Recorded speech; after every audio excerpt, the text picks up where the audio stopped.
Everybody's favorite, and we're on the home stretch. Tips, tricks, and just the facts. The first one I always like to start off with because every meeting I have at least 2 doctors come up to me and say, radio advertising, that's dead. Satellite, it's all I listen to. It's all I have in my office. Nobody listens to regular radio anymore. It's not even close to the truth. October 2006 Bridge study. 48% of the plan did not want to renew. So 48% that were polled in this do not plan to renew their subscription. This is what I like to call my fun fact.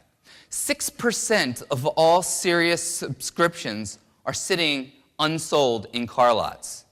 Did you know that that counts? They automatically put them into a car, say by Ford, and that counts as a subscriber. 6% of them. A fall 2006 Arbitron study. Satellite radio accounts for only 3.4% of all radio listening. Even more important, satellite users who spend more time with traditional radio than they do with satellites. They spend 33 hours a week listening to the radio, 14 of it with AM/FM radio, and 10 hours with satellite, 9 hours with the internet. The reach. Weekly reach.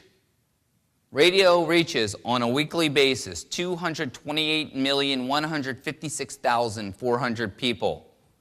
The total subscribers between both Sirius and XM is 14.5.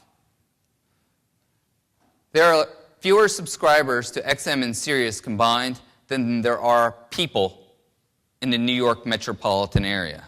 So, satellite is not killing terrestrial radio. However, what it is doing is biting into the time spent listening. So this moving target in marketing has just become faster, and you need to have more sophisticated research to stay ahead of them. Discrepancies. This is very important, especially for any of you that are advertising on your own. It's not what you buy in marketing, but what you received. A lot of times, and people will sell you packages, you need to make sure that commercials are running exactly where they're supposed to, equally, so that your money is being maximized. This is one of my more favorite things when I was doing research for this. Capitalization. For those of you that don't know, you don't pay for capitalization in your URL.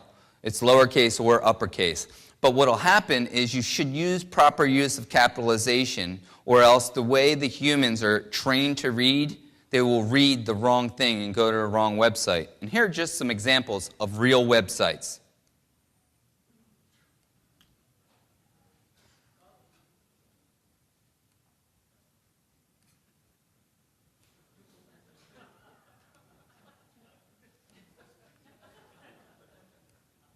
So as you can see, it's quite important that you have the capitalization appropriate. The easier it is for somebody to read it, the more likely they are to retain it. This is something else. As I was coming up with this, and this was for Dr. Feck's elite group I did last year, and I wanted to come up and talk about URLs. So I'm driving to work. This is a true story. And I'm behind this truck. I wanted to talk about crazy URLs because people just put whatever they want up there. And I'm behind this truck that has a ladder, and it has this, contact us, and it has this URL. Literally, I'm staring at it, trying to memorize it, and I couldn't. And I'm trying to reach for a pen. The light changed. I had to drive on getting the pen, and this is the URL.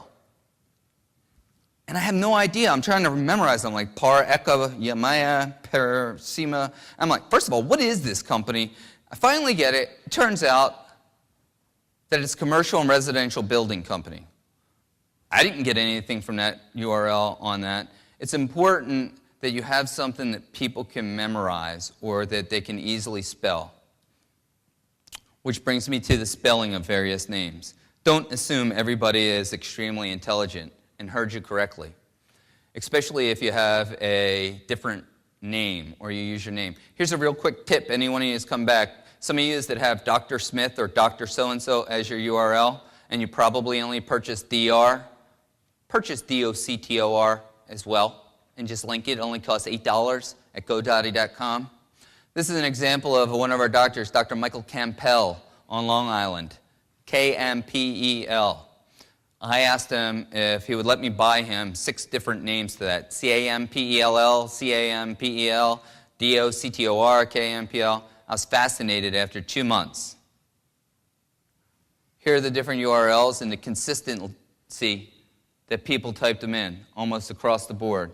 Essentially, there's over 100 hits to his website that these people may have not gone to because, as you all know, and you're the person, if you type in something once and can't find it, you may give it another shot. You try it the second time, you can't find it, you're on to the next thing. People getting in your site right away is paramount. So buy all these different variations of the spellings. You all here are the first people to hear about this, and I just implemented it. PR. PR is extremely powerful, but it's timely. And you all have a very unique opportunity, this class, these people right here. Take advantage of PR. You have a perfect PR opportunity. Last week, the New York Times did an article on sedation dentistry. The New York Times is God in the United States in print. What they say is God to everybody else.